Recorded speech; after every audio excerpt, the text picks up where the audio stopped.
We made a very limited amount of t-shirts, I think for our 20th anniversary, and we gave away literally like 10 shirts. For our 30th anniversary, which was in 1995, I go, we are now gonna market. Let's sell shirts, let's have some merch.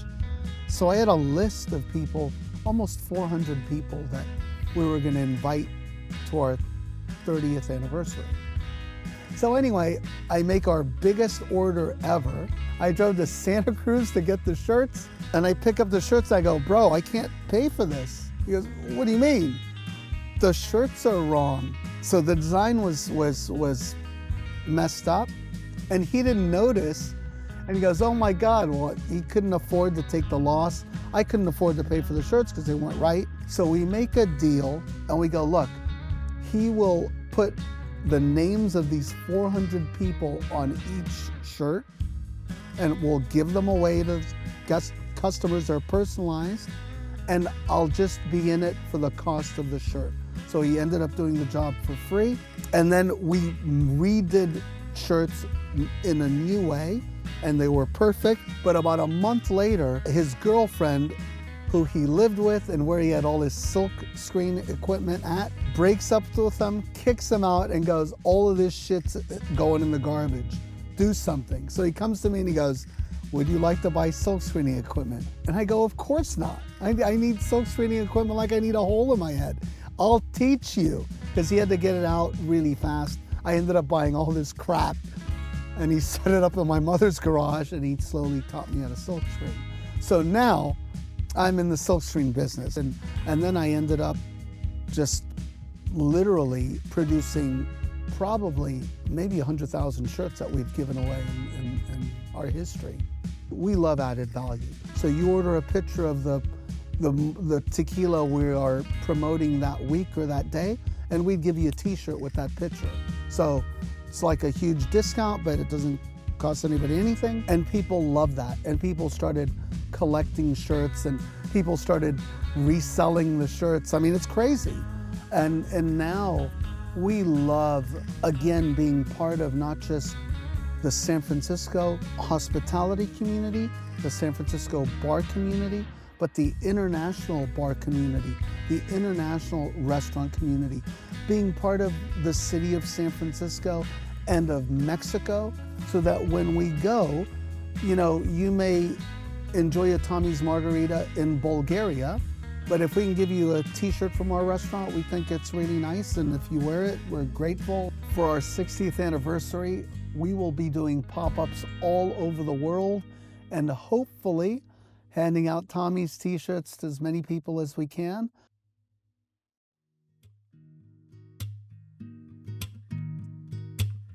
In 2003, I came from working in London to spending some time with Julio Bermejo. Spent 6 months here in San Francisco at Tommy's Mexican restaurant, where I would help him with odd jobs, squeezing lime, making t-shirts, buying produce, but every day learning from him, learning about, you know, the many bottles behind the bar, the producers, the families, and he really opened my eyes to the world of wonderful tequila. And then, shortly after that, a collaboration with Pernod Ricard to create a great value for money quality tequila called Altos. So I owe Julio and his family a lot. This for me is certainly one of my favorite bars in the world. I keep coming back here. It's considered the Mecca for tequila.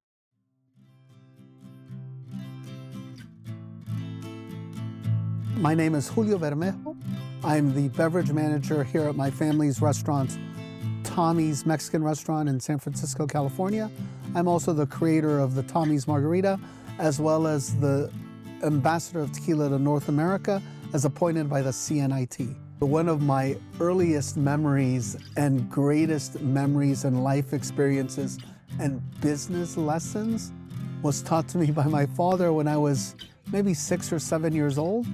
And back then, the restaurant still had the same layout that it has 60 years later, right? So our pantry has always been in the back. we've always had a kitchen that's open and visible to the public in the front of the restaurant. And one day, I happened to be in the restaurant. I don't know where my brothers and sisters were that particular moment, but my father asked me to go to the back, to go to the pantry area, and bring him some tomatoes. Now, I'm 6 or 7, I am about 2.5 feet high, and I enthusiastically walked to the back of the restaurant, to the pantry area, and I did a 360 view of everything in the room. And I came back to the kitchen where my father was, and I told him, oh, we don't have any tomatoes.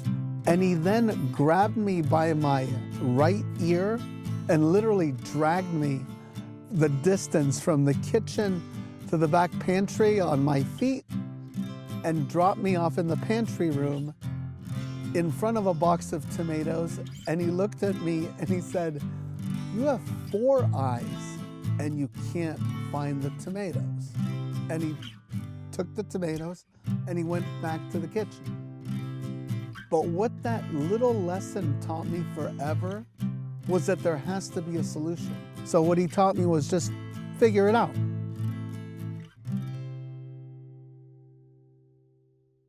Yeah, so there's a great photograph at Elmy's Cafe. So when my father was the first to come in our family to America, and he came as part of the Bracero program, which was an agricultural workers program established in the United States with people from Mexico, with migrant farm workers that would come seasonally to pick produce that, in the southern states.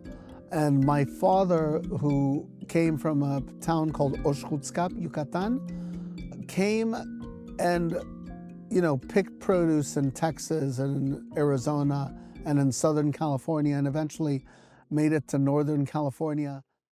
I come from a very small town, Akil. It's close to Oxkutzcap, when Tommy is. I met him when I was 15. He was 18. Yeah, and then he started on. It passed like 3 years, I guess. Then we got married. I went to live in Oxkutzcap. Oxkutzcap is Tommy's town. And then, very soon, one of his friends said, let's go to the Bracero. They training people, they need people because of the war, no people to work. So they start bringing people to Mexico. So a month later, we were married. He came for the first time, not to San Francisco, to Texas, Austin, Texas, and started working there. Just the first contract maybe 6 months. Then you have to come back. Your contract is finished, you have to go back home. But then they renew. They call the people and they say, you want to come back? We have another job. Just, So he started coming because of this friend, and he liked it. He just go home every year, couple of months or 3 months, and then come back here, come back. But I get used to.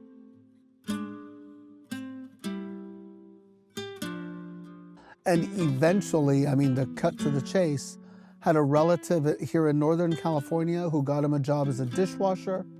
And from washing dishes, he worked his way up to becoming a line cook at a restaurant here in San Francisco. So he went and started washing dishes. But he's very fast, so he finished right away. But he was looking at the preparador and the cook, and he was saying, and he says, I learned to cook because I like to eat. He fell in love and found his passion, and that drove him to eventually want to start his own business, a little restaurant, a little cafe, be what it may. And he eventually, with my mother, opened up a small place on McAllister Street called Elmy's Cafe. And then I didn't know nothing about cooking, except in the house. And you have to help me now. You know, you cannot pay so many people. Okay, he bought this place with probably not too nice thing. But we stayed 3 years there. And then you have to work. So I used to get up at 5 o'clock and just cross. We have an apartment here, and crossing in front, it was the restaurant, the little coffee shop. So in my just bathrobe, I crossed. Yes, that's right. And open it, and then try to fix the coffee, the pancake things, set it up. Then I go put my uniform, and then I turn the light. But the breakfast, I don't know, miss breakfast, just the coffee. We have the counter full.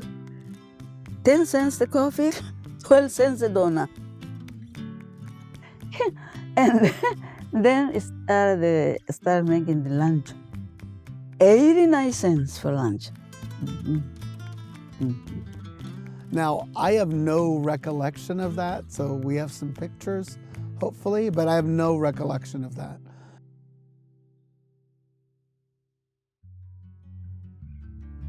They somehow found our location where we are today at Tommy's, here at 5929 Gary Boulevard, where we've been for the last 60 years.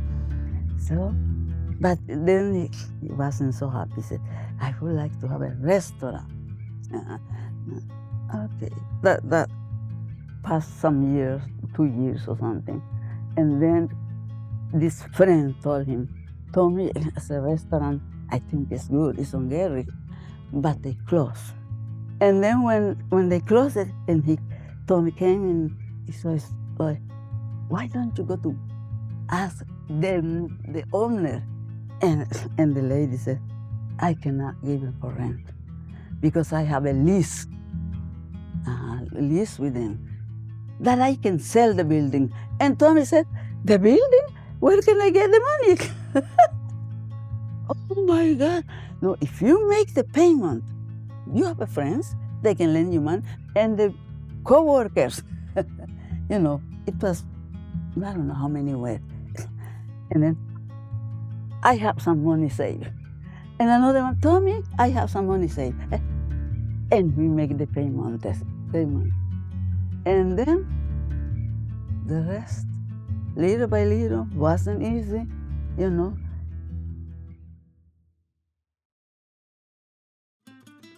When my father came to this country, he came by himself. He had left his family in Mexico. He had left my mom.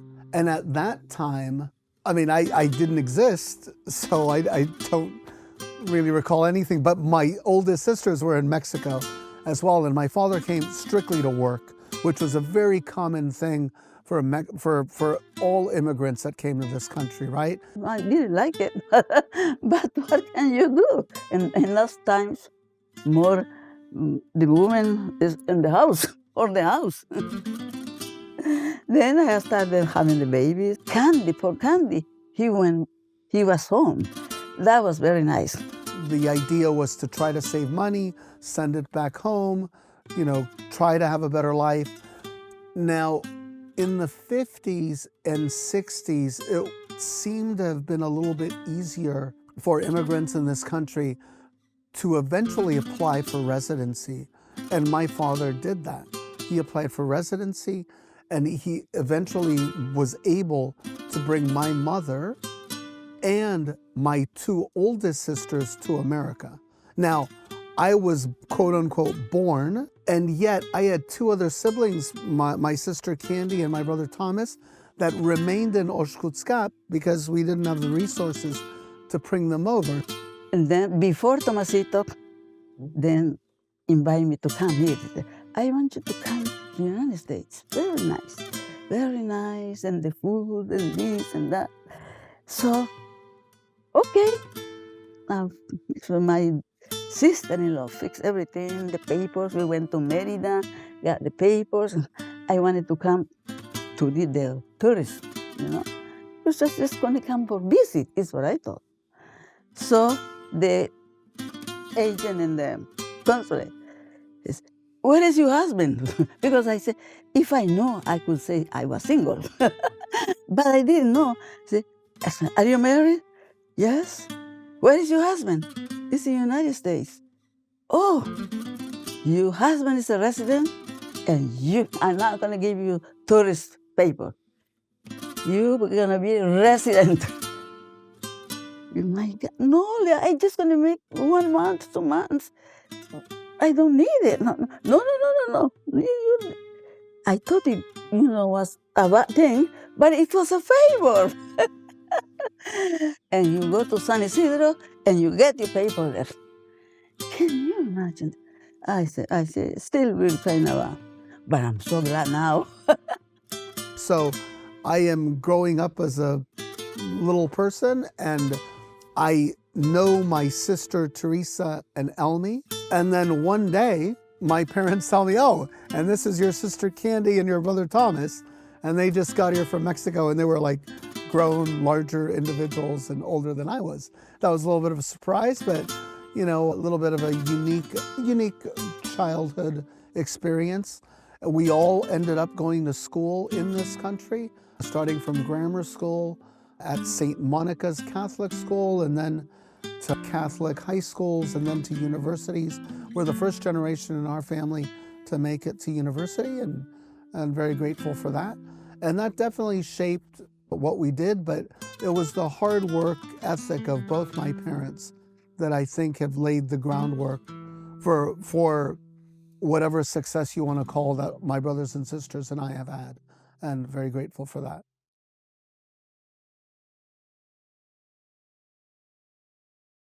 And here I definitely remember being a little boy and being 6 years old, being dragged to the pantry. Also remember that at the entrance of the restaurant, we had a jukebox.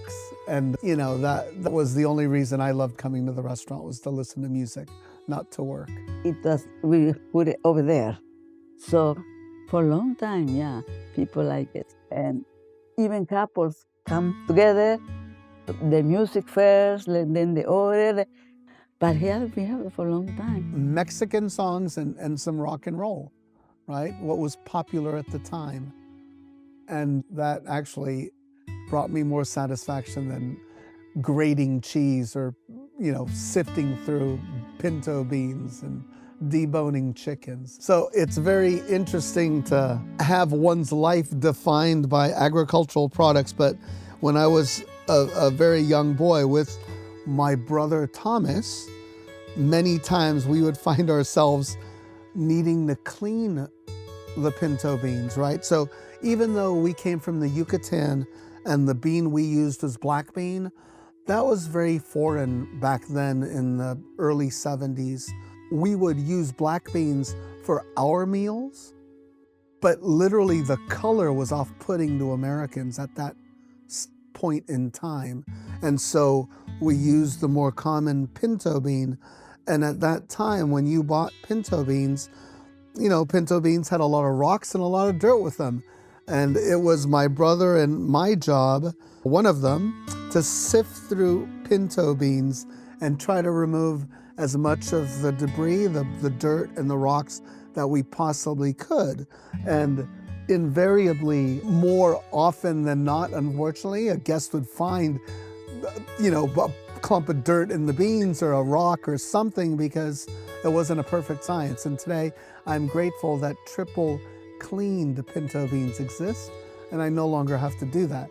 And then grated cheese, well, we would, and we still continue to buy blocks of Monterey Jack cheese and 40-pound blocks, and we would cut them, but 40 years ago, 45 years ago, we would grate them by hand. And I have grated tens of thousands of pounds of cheese by hand as a little boy, and I'm grateful that today we have a machine and I pay someone to do that today. So, but definitely of an affinity and an appreciation for cheese and triple clean pinto beans that remain to this day.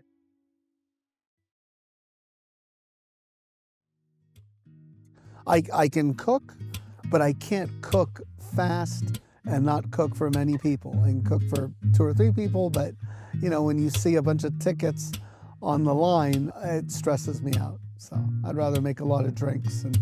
Well, I think one of the key hospitality traits, and Julio does this really well, is no matter how busy you are as a hospitalitarian yourself, or in this case with Julio, no matter how busy he was, when he was talking to you, it was as if you were the only person in the room. My forte seemed to have been also a little bit with people and treating the guest and welcoming the guest. So, but yeah, we all did, as a very common immigrant, first generation family in America, everybody worked at the family business.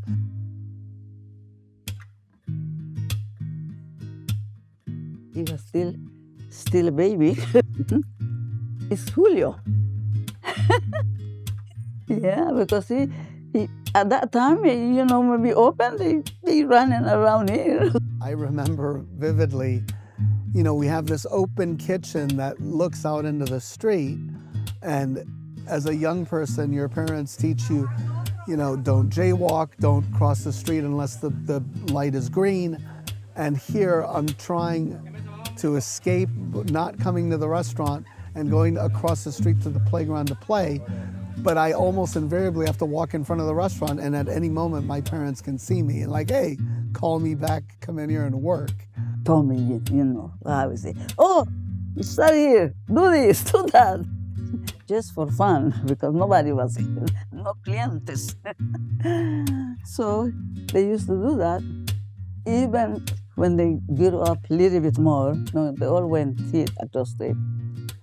And Tommy says, I'm not gonna tell you, go to this school or go to that school or do that or no. If you want to go to school, we're gonna try to help you. Sell me something. You don't have to work in the restaurant. Yeah. But come here. And we have boards here. After the restaurant, you have to sweep and you see this? You're gonna do that. If you like it, no education, nothing, you show them everything. And he used to put some money. And then when they try to learn, they see it's money there too. Everybody was happy. So it's up to you. So everybody went to college, went to this. It's not gonna, it's up to you. So they did. I don't think they did bad. After high school, I eventually went to the University of California at Berkeley and studied political science. My dream and goal was to be a diplomat or something in that regard. When I finished university, I applied for a State Department job. It was during a time, during the Reagan administration, when things in this country were a little bit difficult and there was no work.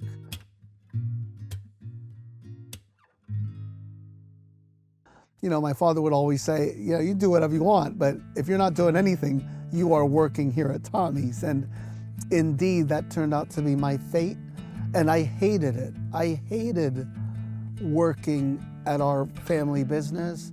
I hated and resented giving service and offering service, and I resented it so much that I tried to find an area in the restaurant where no one would see me. And that was our bar, because the bar at Tommy's has always had a wall that literally separated the dining room from the bar. So I felt much more secure being around the bar area where fewer people could see me than being in the open dining room.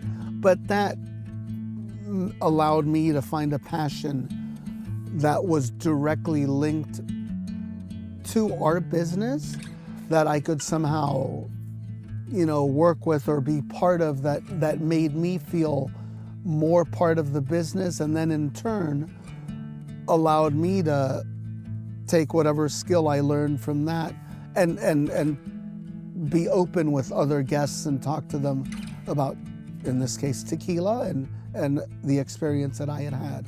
And that greatly helped me become, I think, a a bartender that is empathetic and listens and executes what his guest demands.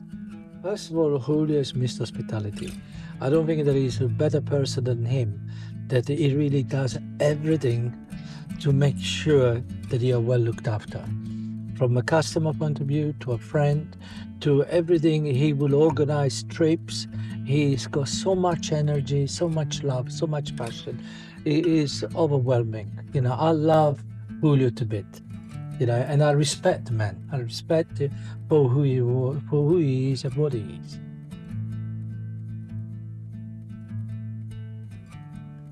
Well, I made my first cocktail when I was 14, probably. And at that time, the bar at Tommy's was like a bar, like every other bar on Gary Street. We had a little bit of everything from vodka to sloe gins to whiskeys to liqueurs of all different colors. We certainly were not focused as we are today.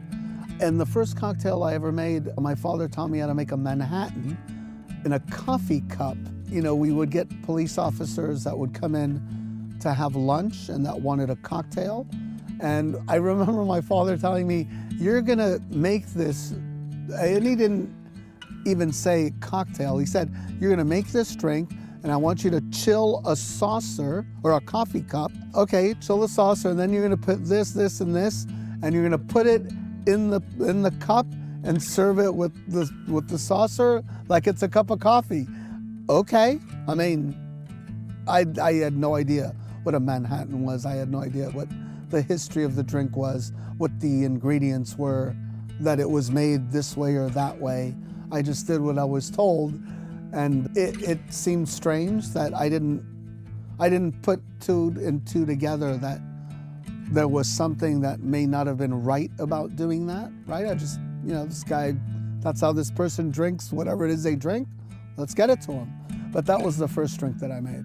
Needless to say, thank God Tommy's did not become the home of the Manhattan, or I'm glad we went in another direction.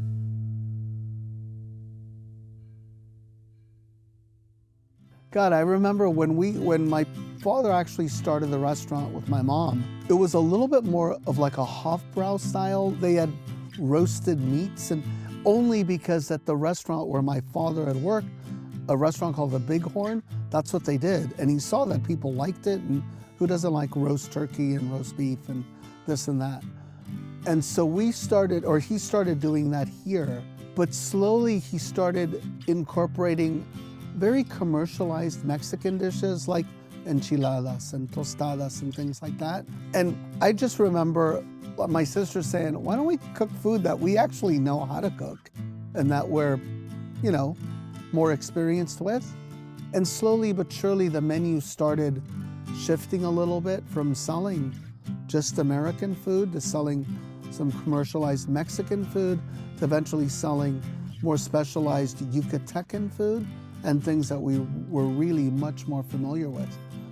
And it gave us a little bit more authenticity, but the drink program really didn't start, till, we were making margaritas like everybody else with triple sec and sweet and sour and mixto tequila, and the revelation of learning about 100% agave really was the monumental stepping stone to starting a bar program focused on not only 100% agave, but cocktails made with 100% agave. And in particular, the margarita, having access here in Northern California to good ingredients, not only just tequila, but like the advent of agave and its commercialability and having fresh produce all year round was relatively simple, coupled with the fact that we had a competitor down the street that made margaritas with fresh lime as well, but just with triple sec and again, mixto tequila. And so, luckily the barrier was fairly low and we could learn and adapt and improve, right? So.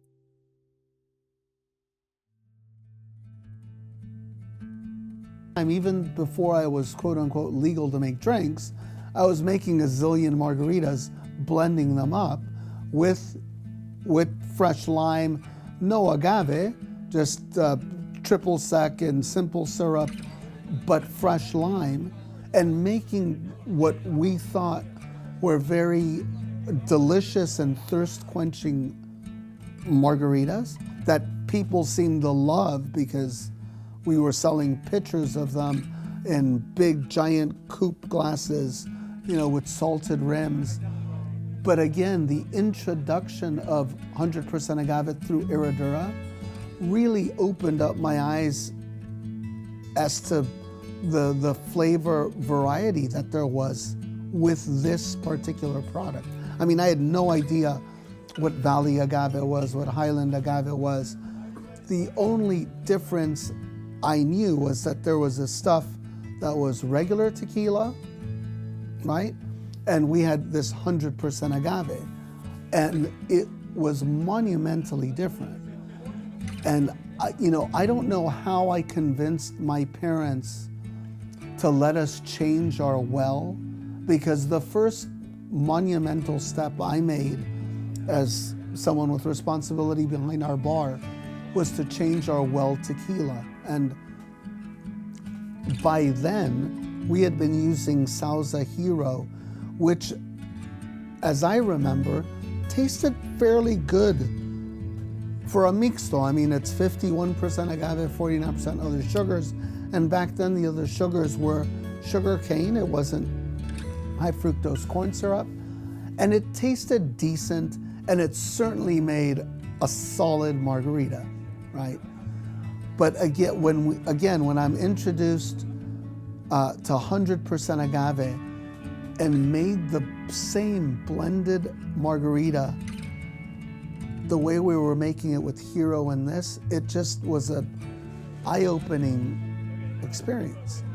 And then coupled with the fact that being in Northern California, you know, in the early 80s, as the health food industry is growing and expanding and organic and natural products are taking a greater foothold in the marketplace, someone comes and introduces us to another kind of sugar, a sugar from an agave plant, right? I mean, agave syrup. I mean, back then we would even call it agave honey, which it's obviously not honey, et cetera, et cetera. But that was another monumental stepping stone, because now we had a sugar source. Even though it was quite expensive, it almost seemed very natural to make this agave-based cocktail and use an agave-based sugar to complement it, right? The Tommy's Margarita is the only margarita that I will personally make. I'm not going to do it any other way. And little side story, while he was developing that, or after he had developed that, he would taunt and tease the rest of us, because he would say, okay, so what's in a margarita? And we did, oh, you know, at the time, you know, orange juice, triple sec, whatever it was. Nope, none of those things. If you were to think about the purest form and you're using tequila, what would be in it besides the lime? And we were stumped, because none of us knew that agave syrup even existed, right? And then when he, you know, hit us over the head with the mallet and said agave syrup, and all of us was like, boom, mind's blown. You know, it was, of course, make it simpler. But it was basically luck that led the creation of the Tommy's Margarita. And in fact, preaching to the choir and with all my, you know, respect to Dre Masso and Henry Besant and Dom Costa and Giorgio Fada, neither did my father or my mother or my siblings ever name the cocktail that we were making at our family restaurant the Tommy's Margarita. That was Dre Masso and Henry Besant and et cetera, et cetera. I mean, we just called it the margarita that we make, and the place happens to be called Tommy's. I kind of made it my business to spread the love of this newly discovered Tommy's Margarita And I remember going to some of my favorite bars and asking for a margarita, but then also asking the bartender to make sure they used 100% agave tequila, because that was pretty much the Julio way. And then no triple sec, squeezing the limes fresh a la minute, and then using a syrup that wasn't common at the time, so agave nectar. And I knew that a lot of these bars didn't have agave, so I would make a point of sourcing it and taking it with me and then dropping it off at these bars and then just asking them to make almost like a daiquiri, this new variation of a margarita, and calling it the Tommy's Margarita. And we very quickly started to see bars in London fall in love with that cocktail, place it on their menus, and that's become a global thing.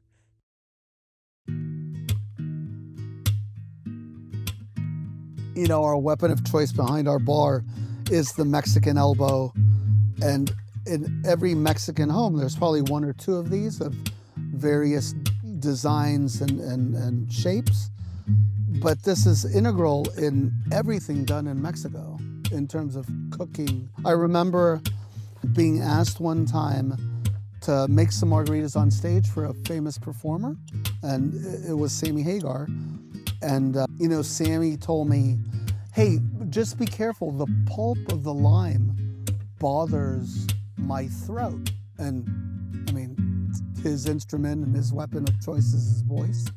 You know, the Mexican elbow is a single press, and it creates very, very little pulp, right? In comparison, when you use a commercial citrus juicer, you produce a lot of pulp that we would have to strain. So in actuality, this thing, which actually takes a little bit more effort, for us is much, much quicker than any machine.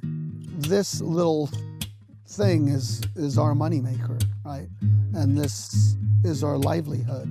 And there's no substitute for juice. And I know there have been many studies of people squeezing juice before, letting it sit, and doing this and that. And I don't know, you have fresh juice? I think you'll want to have fresh juice forever.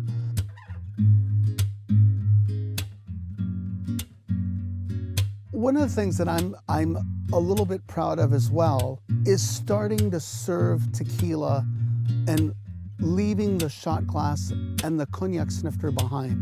So in Mexico, the traditional vessel was the caballito or caballo.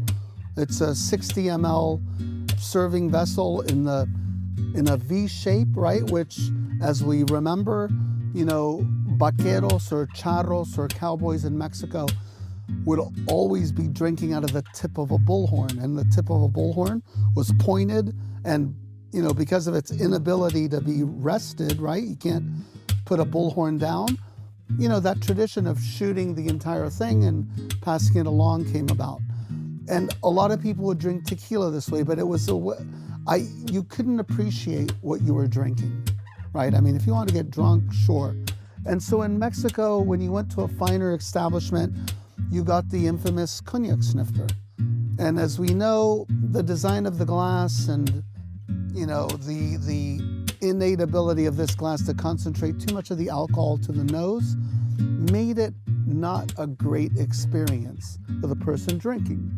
And so when I started here, we certainly were pouring 2-ounce portions like we do today, but we made our clients drink it in tasting glasses, in ISO tasting glasses. And, you know, people would order a shot of tequila, but when we gave it to them like this, it made them hesitate and stop and actually take a little bit more time. Certainly a lot of people just downed it, but some people didn't. And some people started smelling the glass and just appreciating more the spirit. And eventually that would lead us to developing our own glass with Tony Abou-Ghanem and David Grapschi. We designed the Tag tasting glass that we think is a beautiful glass that's almost universal for spirits. But in the case of tequila, it really allows us to look at the raw material, to look at agave, to look at whether that's Highland agave or Valley agave, and how the wood, if any, influences the aroma and bouquet of the product. And it's not to be pretentious or anything, but to give the spirit its due. I mean, we want to believe here that we're serving you products that are well made and made by people who care just as much as they're served by people who care. And the added 2 seconds of maybe holding it in your hand and appreciating it brings, I think, a value and experience that should be cherished and enjoyed. I mean, as cliche as it is, life is short. And if you're lucky enough to drink something nice, drink it out of a nice vessel as well.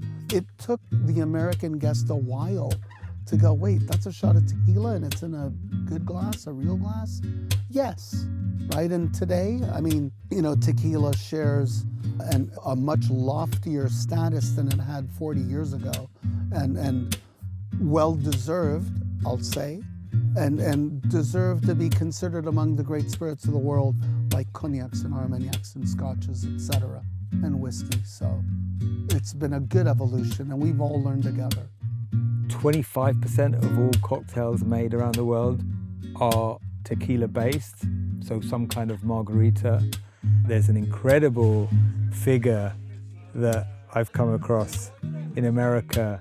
Every hour, they're enjoying 185,000 cocktails on average every hour.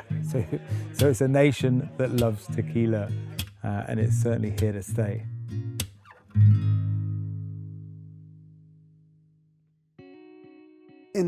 In 2001, I had the distinct pleasure of really getting to know Tom Estes and traveling to London and having Tom incorporate us and others into the largest meeting of tequila producers in the world outside of Mexico.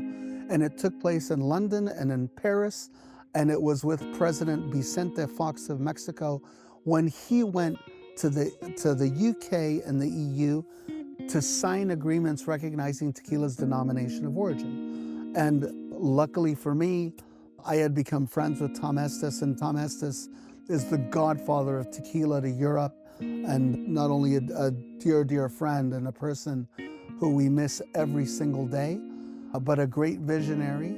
And there, you know, he hosted everyone at his venues, and one of my responsibilities was trying to talk to bartenders about tequila and its versatility.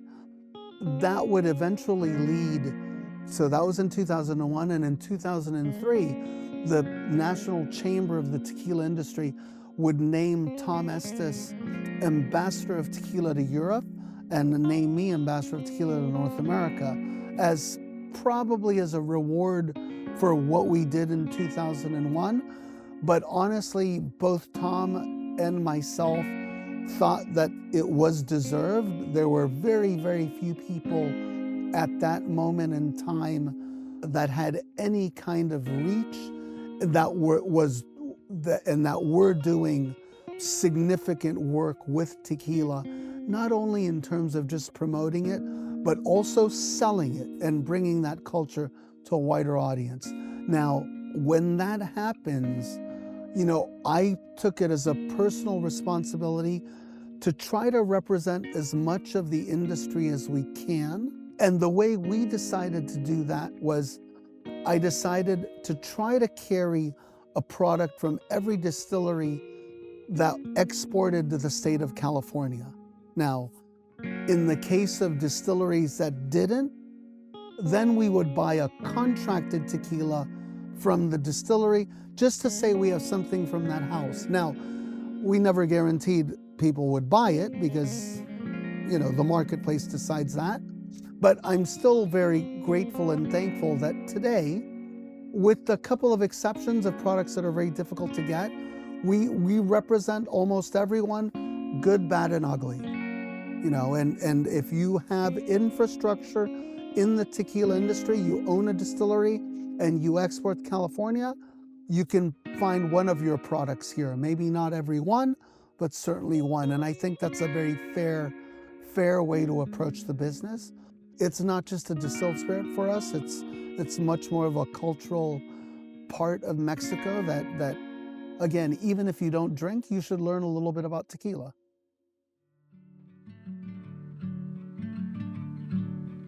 When we started to stock more than the average number of tequilas, and this literally was in the mid-'80s, we went from having 5 or 6 tequilas to having 24 tequilas. I mean, it was like a monumental, stratospheric growth in our selection.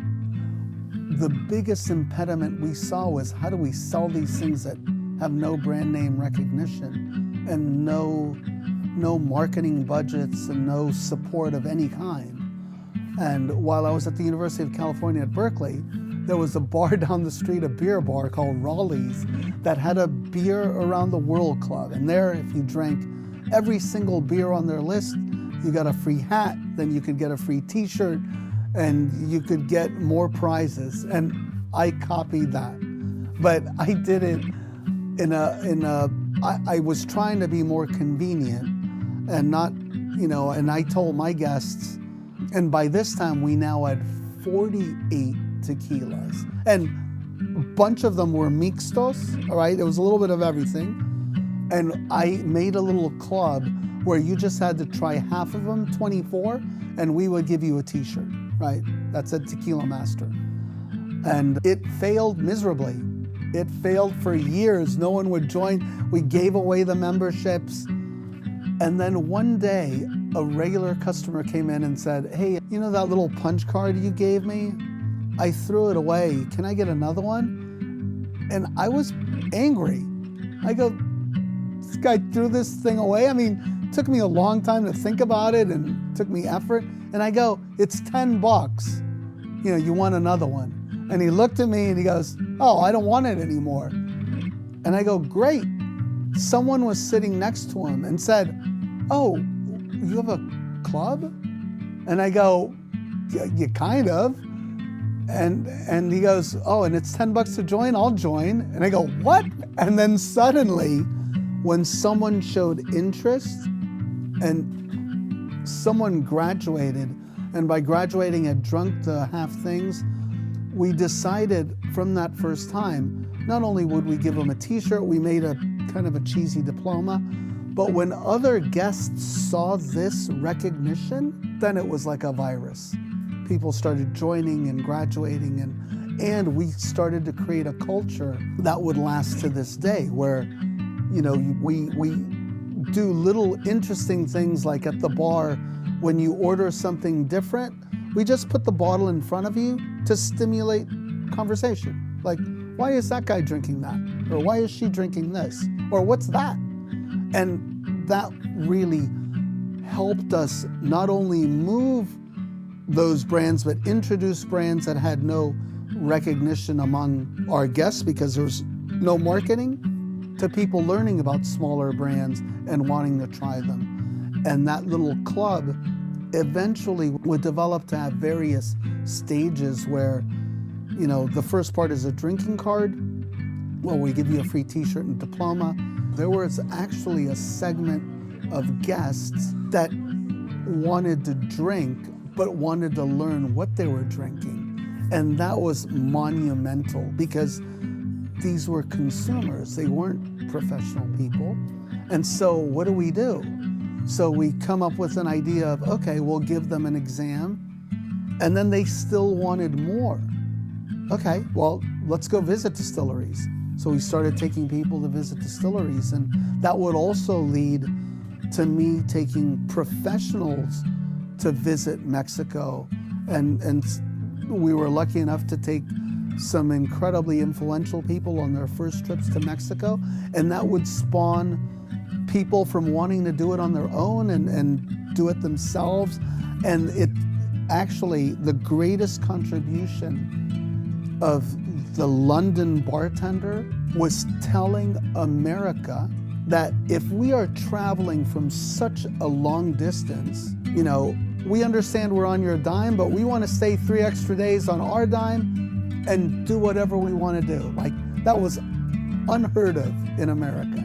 And you guys totally revolutionized that and allowed a new growth to happen, and for people to experience more than the standard, you know, the 2-day tour to one place, right? And that was groundbreaking. And it created in tequila something that I had not seen before. And this is probably because of experience, but you know, if you sell something that's good, you have no competition. You know, people may prefer it or not, but you have no worries, right, if it's good quality. And what we saw was companies not necessarily being friends, but saying, oh, sure, go visit Johnny. I think my product is just as good as Johnny's. And then try them side by side. And people gained the confidence and started to also go, oh my God, I would like, you know, Dre to visit my distillery too if he's here, right? And that grew everything, and it was a benefit for everyone. But that's thanks to European bartenders, you know, expanding that. So that was great. That was cool.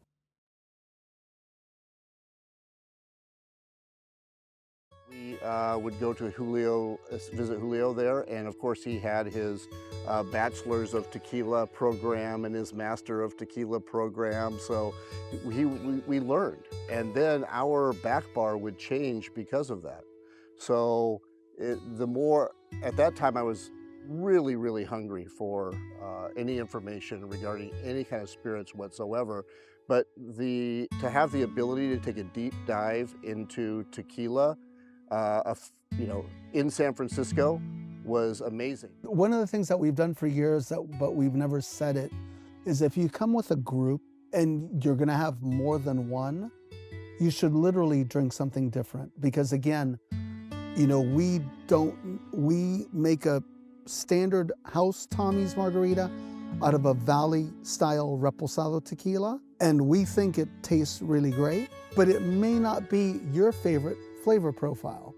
Here, what's really interesting about the work we do is we allow the guest to shake and smell any bottle he wants or she wants, because there is a strong correlation between, you know, the olfactory and what things taste like. And if you love the smell of something, there's a great chance you'll love the Tommy's made with it as well. And that exploration is really what's key. You know, when someone asks us, what do you recommend? Well, that's based on the individual and what his or her preferences are, right? Again, more plant-driven, wood-driven, you know, earthy, fruity, et cetera, et cetera, et cetera. We would really love to make everyone the Tommy's margarita that they love, not that we love, right? It's not about us, it's about the guest. So finding the perfect tequila for them is our hopefully the journey that we want to take people on.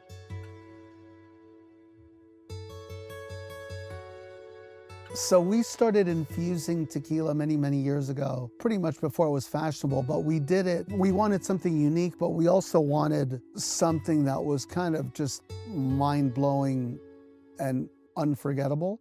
So we started infusing tequila with habanero, but to a point where in many ways it is probably unsafe, but we tell people not to drink it, and we warn people, and we have documents that you sign if you want to drink it. But there is also a segment of the population that thinks that there's no such thing as pain and that it's all pleasure, and that experience of pungency through spice is great. And so here we make spicy margaritas that are kiss of spice or kill you with spice, make you cry, you know, or not, right? And as you know, you tell me you're from Goa, I got you. You eat Thai chilies all day, I'll make you cry. I mean, anything in between. And it's really a radical way of making a spicy margarita because, again, because we infuse the tequila, by controlling that amount of tequila, we control how spicy you want it. So you want it undrinkable, we'll make it with 2 ounces of pure habanero tequila, and it's probably undrinkable. You want a kiss, we put in a couple drops, right? And it's just faintly numbing, right? And anything in between. And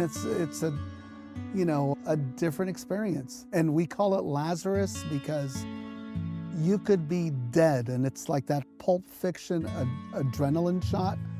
You're like Lazarus. You wake up from the dead, you drink this.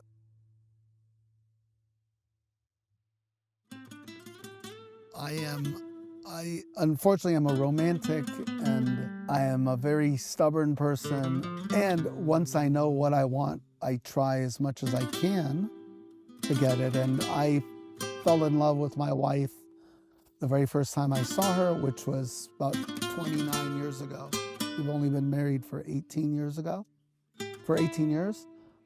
And I saw her, and I was already dating someone at the time, so I obviously couldn't do anything, but fell in love with her and then proceeded to ask her out on dates for 13 years in a row when I was single. So it wasn't 13 consecutive years, but whenever I was single, and I was rejected every single time. I couldn't invite her to coffee, to lunch, dinner, movie, walk in the park.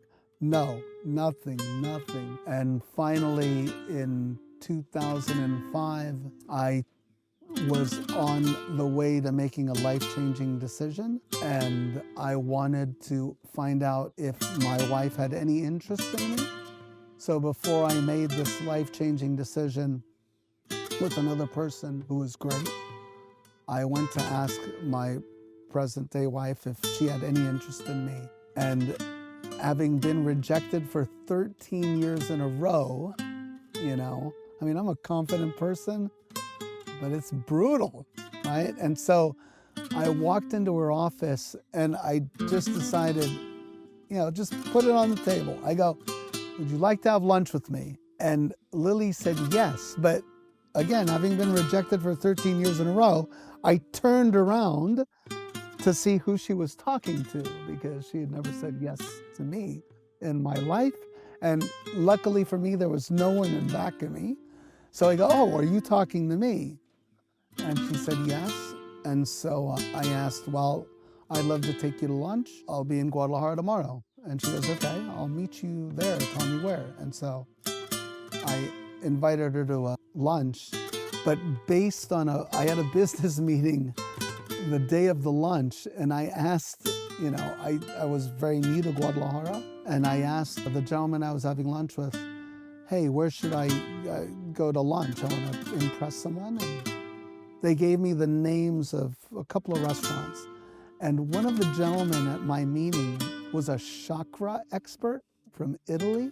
And he asked me, he goes, oh, okay, and where do you want to go? And I go, well, they told me these 3 places. So he gets out the chakra tongs and he bangs the table with them, and he passed the tongs over each of the names of the restaurants that I was suggested, the 3 restaurants. And over one restaurant, there was a big reaction, and he goes, you should take her there. And he goes, write your name and her name. And he, hit the tongs again, and they were apparently doing something good. And he goes, I don't know, this looks okay. So we go to lunch to this Argentinian steakhouse. And, I wasn't in the mood for small talk. So I go, hey, do you have a boyfriend? And she goes, no, I don't have a boyfriend. And she goes, do you have a girlfriend? I go, yes, I have a girlfriend. You met her. I just brought her a couple months ago. We had visited with some tequila masters. And she goes, oh yeah, she's really nice. And I go, she's lovely, but I'm gonna go break up with her. I'd like to date you. And my wife goes, well, why don't you talk to me when, you're not dating anybody? Okay. Had lunch, took her to see Carlos Santana that night though. That made a big, strong impression. And then 2 weeks later, I flew to London, broke up with my girlfriend, who was a wonderful person, and then came back and asked my wife if she would go out with me. And she said yes. And then I proposed on the 2nd date. So, yeah, so very blessed. But my wife is very stubborn. I love her, but she's stubborn, very. And she's amazing, and she's obviously, the love of my life.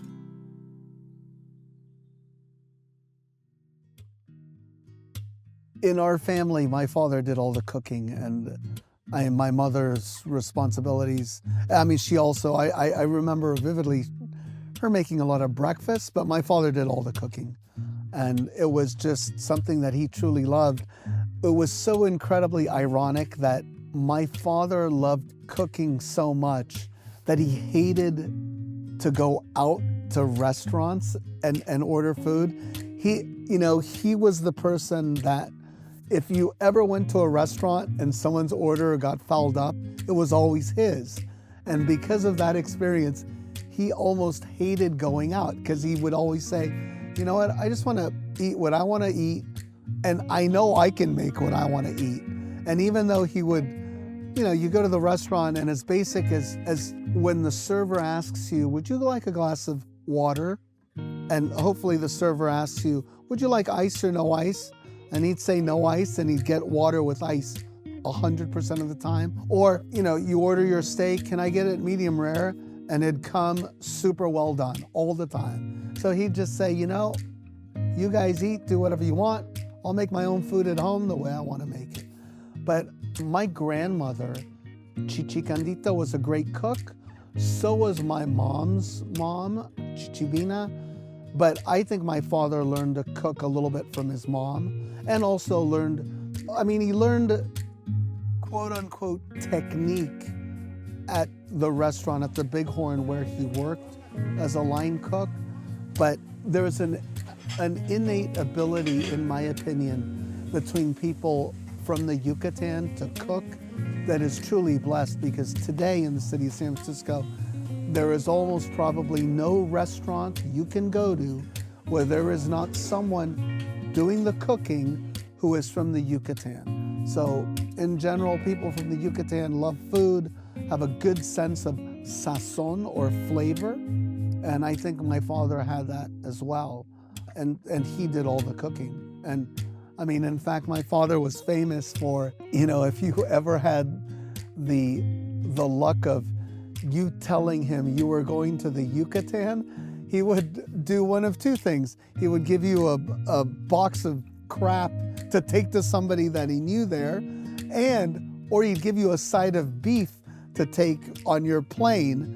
And then I remember giving our attorney a whole roast beef to take on the plane, and he didn't tell our attorney he was taking a side of beef. He just said, here's a box, go deliver it to this guy in Mexico who's gonna pick you up. And then our attorney went, takes the box, lands in the Yucatan, and he goes, I went to give the box to the guy and the box is bleeding. And he's all freaked out. He goes, no, there's just a giant prime rib in there. There wasn't a dead guy or something like that. But my father would send chainsaws with people, whatever, because back then imported products in Mexico were difficult. But anyway, the food items were just classic. And what was fascinating, my parents, I don't know how, but they instilled in me my love and desire of travel. My parents were unfortunately unable to go to school for a long time. We kind of joked that, my father got as far as the 4th grade in grammar school, because of conditions and circumstances.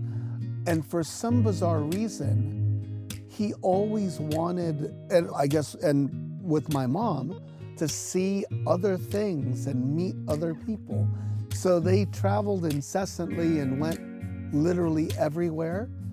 And they would come back with postcards and pictures and tell us that they met these people here and they can't speak their language, but they somehow became friends. And my mother would write letters in English or Spanish to people that spoke neither, and yet they still maintained a friendship.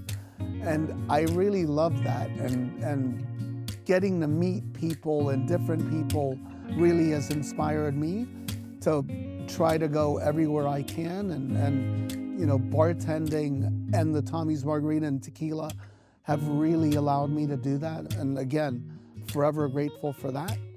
And that was all through my parents.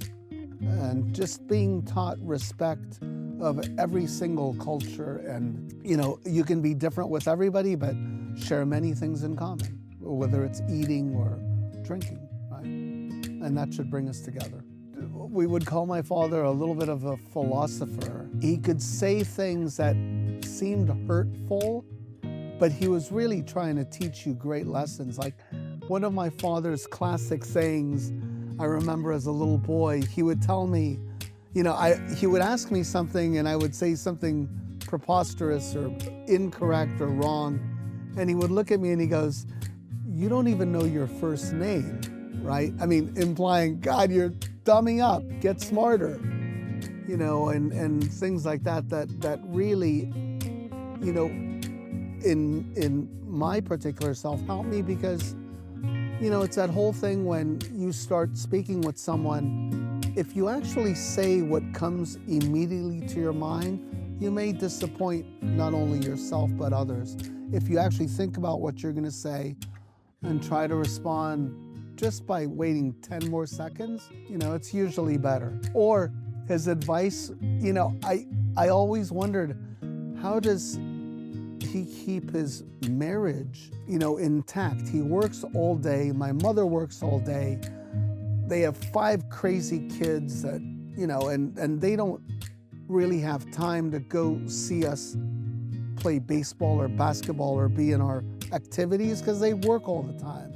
And yet they manage to keep their family together. And one of the things he would say is, like, especially with my mom, like if my mom wanted something or needed something or said something that he didn't agree with, he would grab a glass of water, and as he's hearing these things that he doesn't agree with, he would drink the water so he can't say anything and swallow the water. So then when he actually swallows the water, he doesn't yell and explode and say things that will make the situation worse, right? But little things like that. And I mean, it was truly amazing how hard of a worker he was. I never heard my father say he was tired till he was about 78 or 77 years old, right? He said, "No, I'm not tired," right? Never. And little things like that really stuck with me.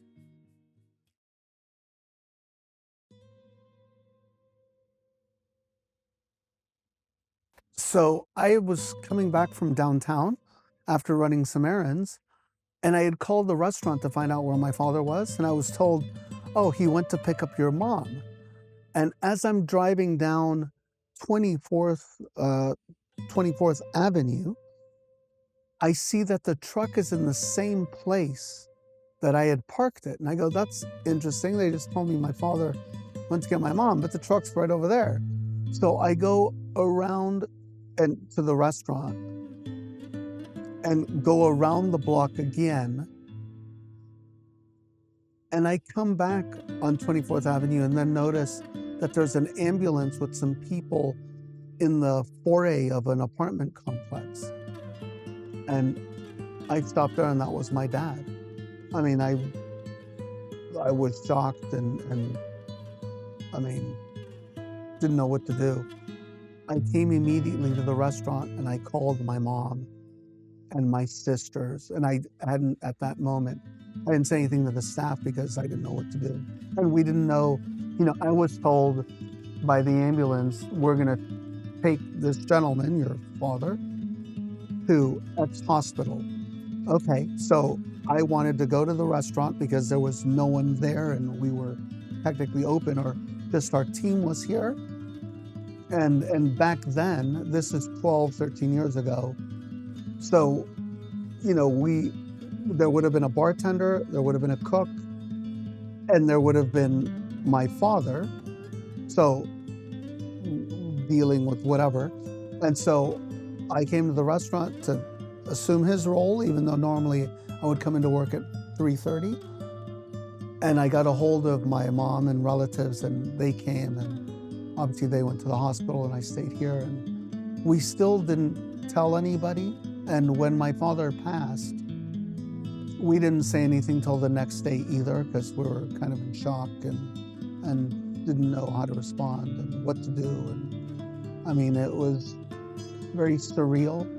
My father had had a heart attack and collapsed at Tommy's like a year, or I'm not sure on that timing, but at the restaurant, and that was frightening, but he survived. And so it wasn't, you know, I mean, it was a big deal, but it wasn't like this. And obviously we hadn't seen him. What had actually happened, he was walking to go pick up the truck that I had parked, and then he had a heart attack. And so someone got him. I never found out who. I never found out how we got to where he was. You know, someone helped him, and then someone called the fire department and the ambulance and all that, because we obviously weren't there, but that was dramatic. And I will say, you know, as a young person, you know, you complain a lot about a lot of things and this and that. And that's the day I stopped complaining about my personal things, was the day my father died. Just, you know, whatever. It can always be worse. So.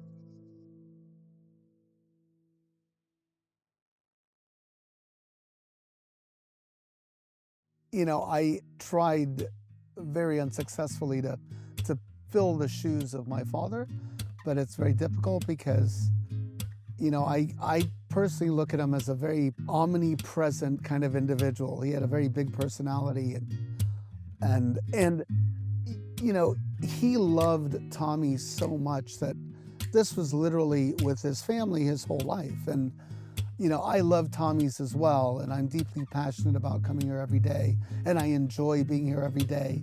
But there are occasions when I would love to be in London, you know, and I'd love to be on a beach, you know, not very often, but it is not, you know, 100% of my life. But every night when I lock up the restaurant, out of respect, we say Sama Jefe, which is good night, Jefe, and to my father here. I do.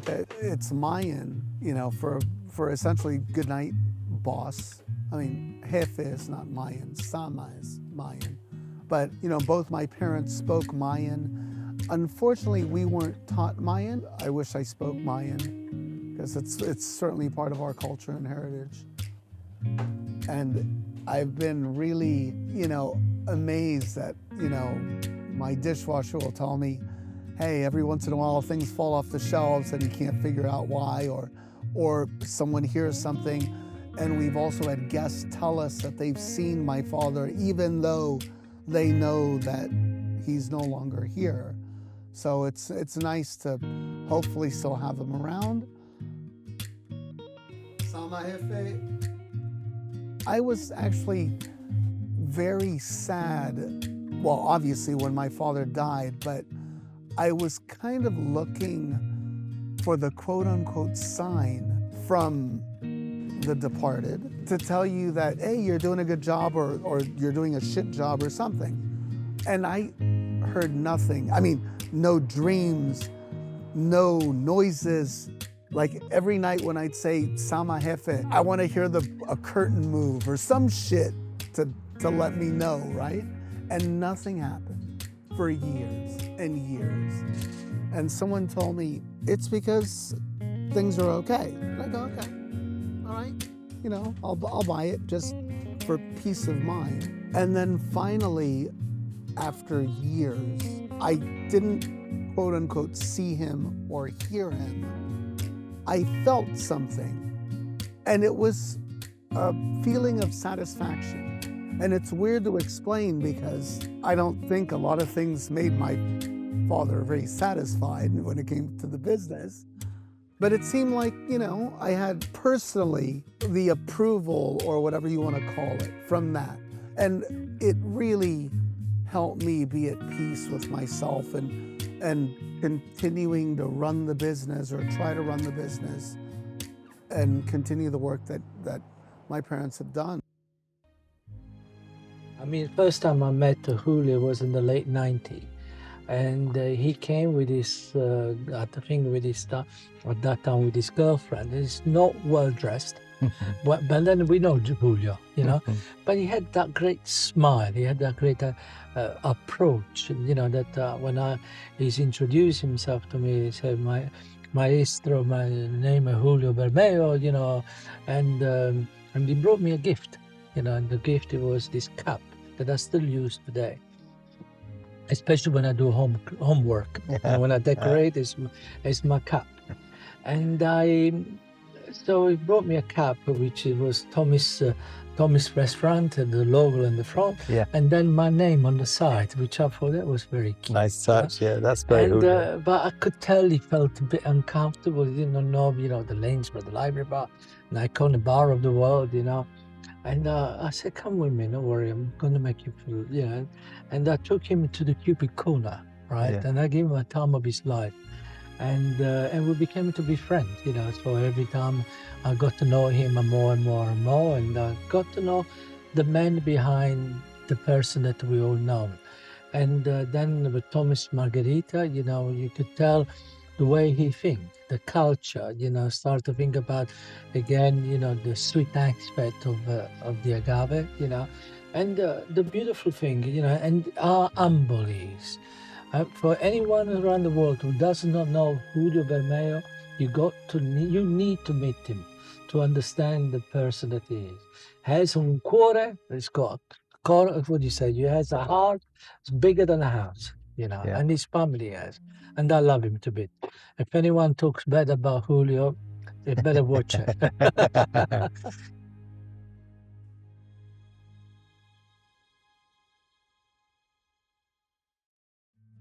So the evolution of the Tommies takes a couple of steps, but the first monumental step is again the literal change from regular tequila to 100% agave. Today it doesn't seem important, but 40 years ago, 39 years ago, it was monumental because the public even America didn't understand what 100% agave was.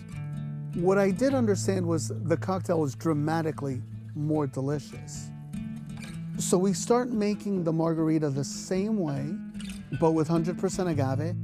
And then with the introduction of agave, there was another significant flavor change in the cocktail again. And the cocktail became smoother and more agave focused. Now, I can say that now with accuracy, but back then, we just said the cocktail got better, so we didn't really know if the guest would notice a difference from the change in mixto to 100% agave.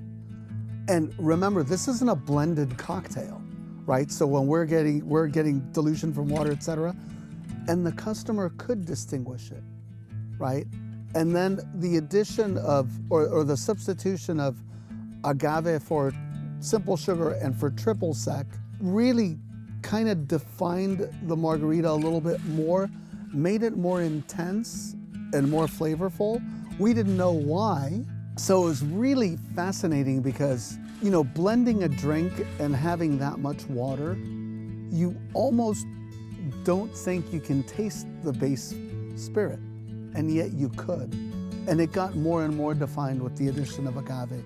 As we carried more and more tequilas and our back bar grew and it looked more impressive, 99.9% of the margaritas we were making were with our house tequila, and people loved it. People were very hesitant to order anything else in the margarita because there was still no culture nor understanding that the Tommy's Margarita was a plug-in recipe and it would taste of whatever tequila you put in it. And so I started experimenting by giving guests, try it with this, try it with that. And again, blended, people were blown away that you could taste a difference. That difference was accentuated when we start switching from making the Tommy's Margarita blended all of the time to now part of the time to eventually the opposite. Today, maybe 10% of the margaritas are blended and 90% are served straight up or on the rocks, right? And it's come full circle. And today, without a doubt, if we make you a margarita with Altos Blanco next to Tezon Blanco, you can taste the difference. You may not be able to pick out which is which, but you'll go, these are not the same. and likewise with reposados, and likewise across brands and across portfolios.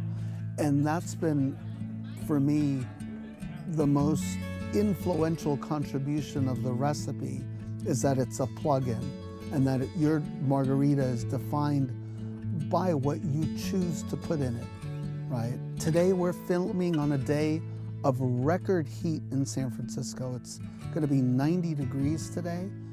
So today, you know, literally the margarita made with a beautiful Highland Blanco that's crisp and bright and refreshing is perfect. If you were in my neighborhood, the Richmond district, on a normal night that's foggy and cold, you want a little bit more body, a little bit more mouthfeel and finish.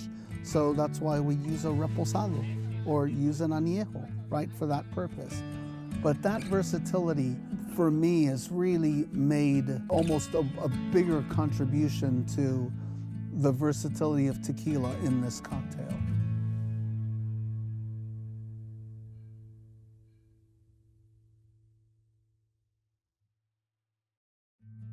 Julio has this fascinating, phenomenal way of joining the dots in hospitality.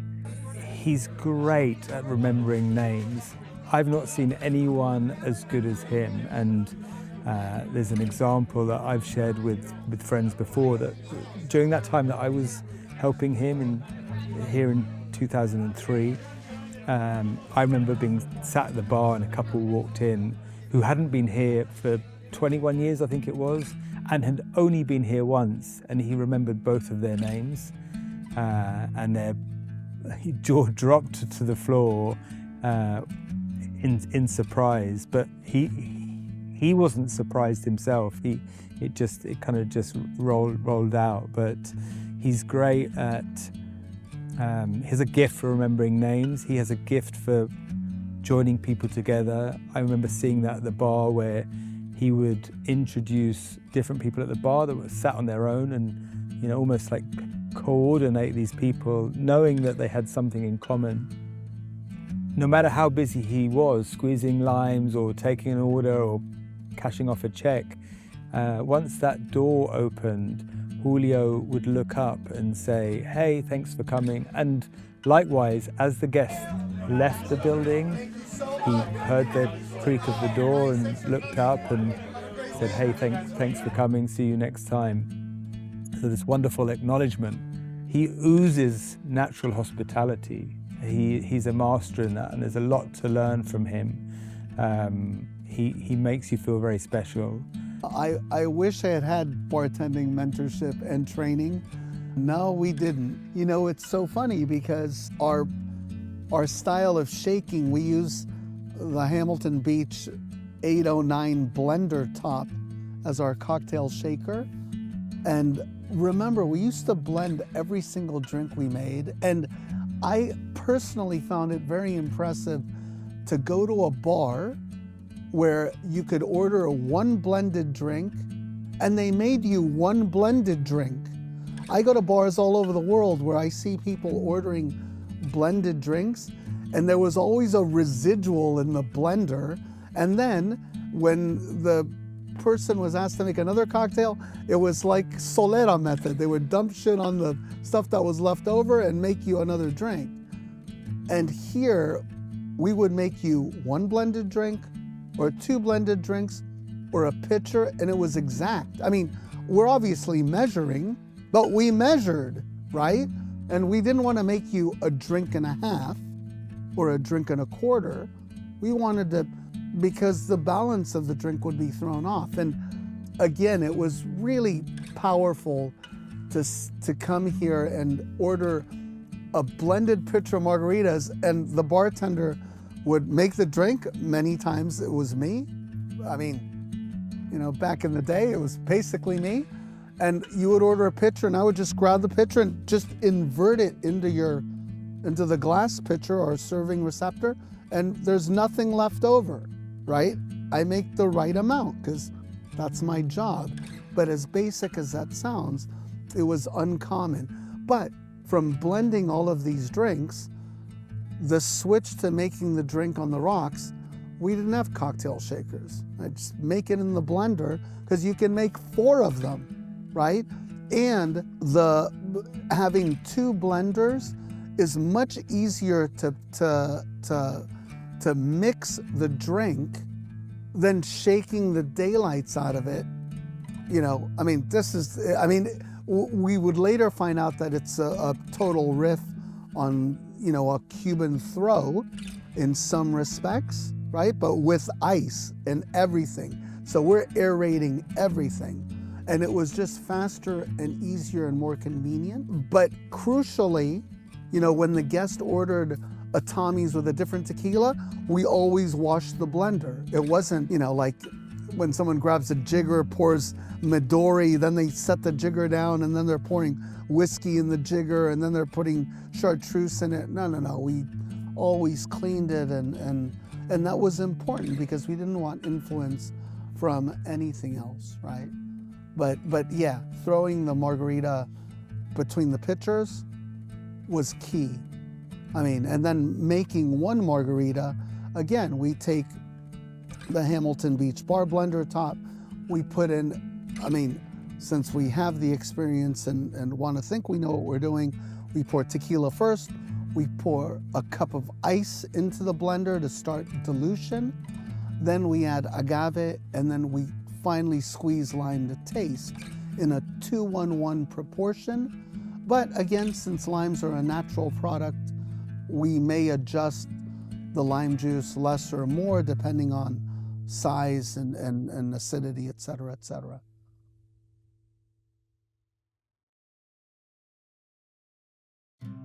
Well, we were very blessed for over 20 years that when I was basically making every margarita here at the restaurant, where our relationship with our fruit and veg or our lime purveyor, it was O'Lippy & Company, they would literally allow us to handpick every lime we bought.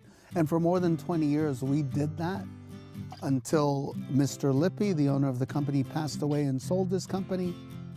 And then we lost that privilege. And what would happen is, you know, here in San Francisco, the wholesale produce market would open at around 1:30 in the morning. So I would go at around 1:30, 2 in the morning and pick the limes for the week. Now, it would take me 2 to 3 hours of literally taking an 18-kilogram box of limes, inverting that box, inverting another box. So I had now 2 empty boxes and hand-picking every single lime. And we were picking limes with thin skin. I didn't care how ripe or unripe they were because I was picking enough limes. I was picking 30 to 35 cases for a week. I would pick the lime at the produce market, bring them to Tommy's, and then we would re-pick them on what was ripest for that day. Since we're using the Mexican elbow and just squeezing once, you know, it looks easy when the limes are ripe. And it's very hard and challenging work if you don't do that. You know, when we cut our limes, we cut off the nibs so that when we apply pressure on the Mexican elbow, we're squeezing on pith and not rind, so we minimize the amount of oil that we squeeze into the drink. And then we actually put the lime back together once we cut it in half to try to minimize oxidation. But there's nothing in the world that can substitute for fresh juice. And we still choose to make our Tommy's margaritas with fresh juice. Right? That's the only way we know how.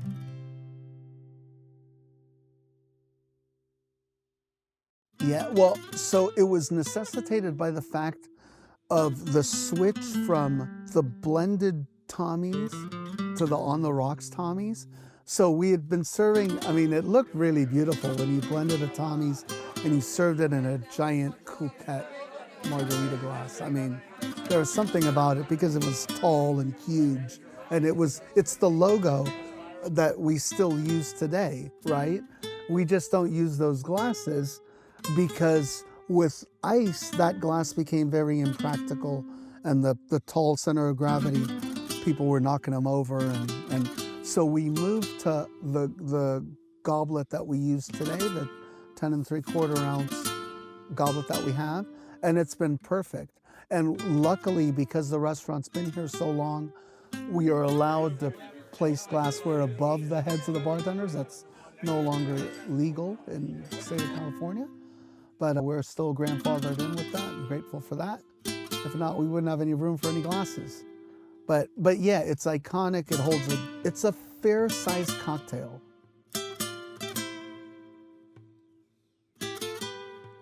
Yeah, so our agave, we buy totes of agave or drums of agave. A tote is a 500 kilo massive container of agave, and then or like an oil drum of agave, right? Food grade plastic, but of agave like that. And it comes at a bricks level where we have to cut it at least 1-to-1 with water. And we will bottle that in our house tequila bottles because those are the bottles that we have the most amount of. And generally speaking, they're round liter, bar bottles, so they're easy to manage and all like that. But yeah, that's agave purveyors. There are now many in Mexico and from many different states. And it's a matter of if you have a relationship with someone and you like someone's quality. It was really scary when it started because there was only one person or one company that sold agave, and you didn't know if they're going to go out of business or they're whatever, whether shortage or not shortage or whatever.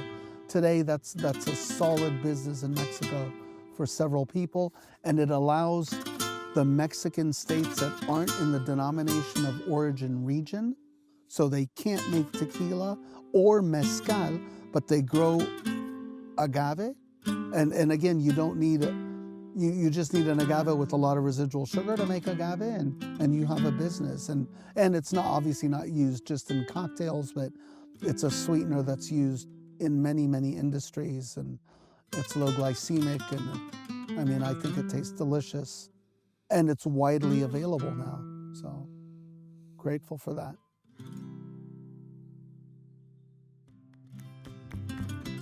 Yeah, I love tahini. I'm not a big salt person. I'm starting to get, I don't mind putting tahini on every rim now, just because it's tartar. I think salt is too powerful. Like a half salted rim, great. I don't think you need it. Generally, no. Yeah, generally, no. Taste the tequila. We'd like to say that we'd rather you taste the tequila because presumably we're using something good. I feel very, very lucky to be able to pour what we want to pour and not what we have to pour. And we also feel very lucky that I don't have to pour a lot of things that maybe the public may be drinking, but I don't think are good enough. In my opinion, the bartender is the new concierge. They're the ones that people will wait to get to the bar so that they can make that reconnect with that person that they've seen before. The bartender is the one that can steer them in a direction, whether it's visiting another place or a cocktail that they may enjoy based on the questions that they've asked. It's about that connection. It's fine because at the end of the day, our biggest concern is hopefully making a product that our guest feels that he or she would like to come back and enjoy again, right? That is our biggest standard. Does someone like it and do they come back? That's what makes me happiest. And knowing that I'm trying to sell things that are well made, regardless of whether they're understood or not. The decision to change, again, 39 years ago from mixto to 100% agave, when in this country, 98% of consumers didn't drink what we were offering them, right? No one drank 100% agave, right? We wanted to serve them that because that's how tequila was originally made, and they deserve to drink something good. We can always have something cheaper in our well that is 100% agave, but we don't. We try to focus on naturally hydrolyzed and distillery owned and operated as much as we can, right? And those those stands, though maybe meaningless to 99% of consumers, I think resonate with people who care, right? And we're trying to show our guests that we do care in this area.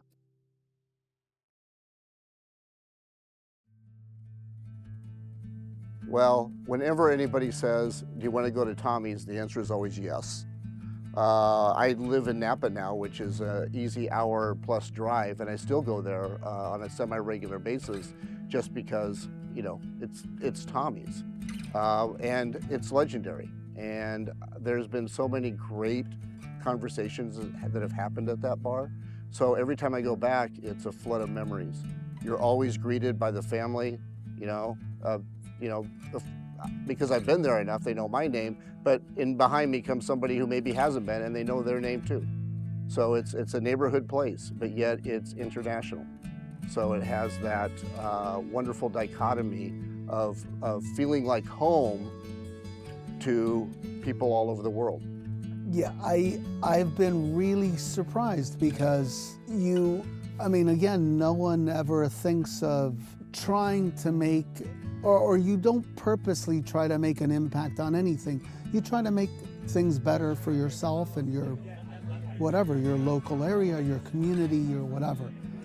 And sometimes you're so close to it that, again, in our case, it took people like Dre and Henry and Dom and Giorgio and many others to tell us that we're doing good work. We think we're doing something good because our business is growing and our guests are happy and they come back. But to actually see the drink or a dish or whatever on someone else's menu, where someone takes the time or someone comes up to you and says, oh God, I really enjoy the cocktail. It is mind-blowing. I mean, mind-blowing. I took my mother to Cape Town in 2015, and we walked into a bar where we had never been, either of us, before, and I'm pretty sure no one knew who I was. And I took my mom with me physically to the bar, and there are these two gentlemen there looking at us, and I go, hey, can I get a Tommy's Margarita? And they said, sure. I mean, they didn't bat an eye, they didn't go, what is that? I'd have to Google it. And my mother almost fainted. I can't believe it. We're in Africa and halfway around the world, and this person knows what it is. People from all over, even they send us, look what I saw. I was on vacation here. And they send it on the phone, and oh, that makes it nice. I don't know, where in London? We went, and she sent us, he knows this bar, go to this bar, or go to this one. And we went once, but they didn't say order this or order that. So we sit down and this and that, very nice. And I ordered a margarita. And then when they brought it, I said, no, I don't like it. And pretty soon he came. So he came, did you order a margarita? Yes, but not the same. Did you say Tommy's Margarita? No. Okay, that's why. And he went and asked for the Tommy's Margarita. That was okay. I said, no.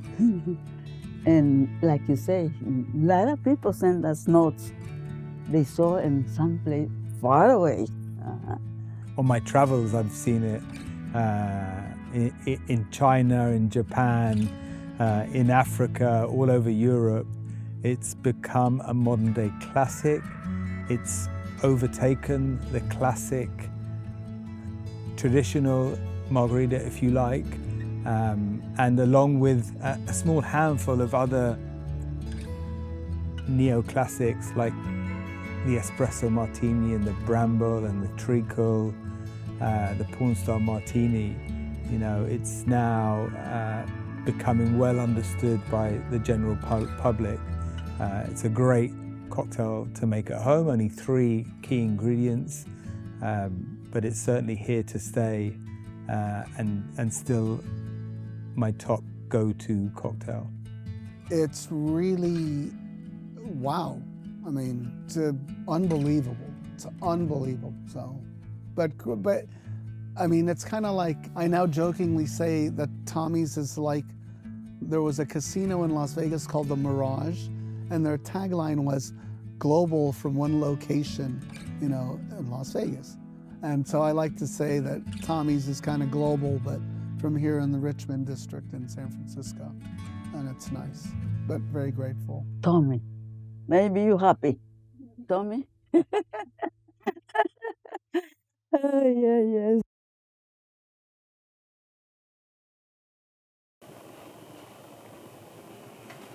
Sama jefe,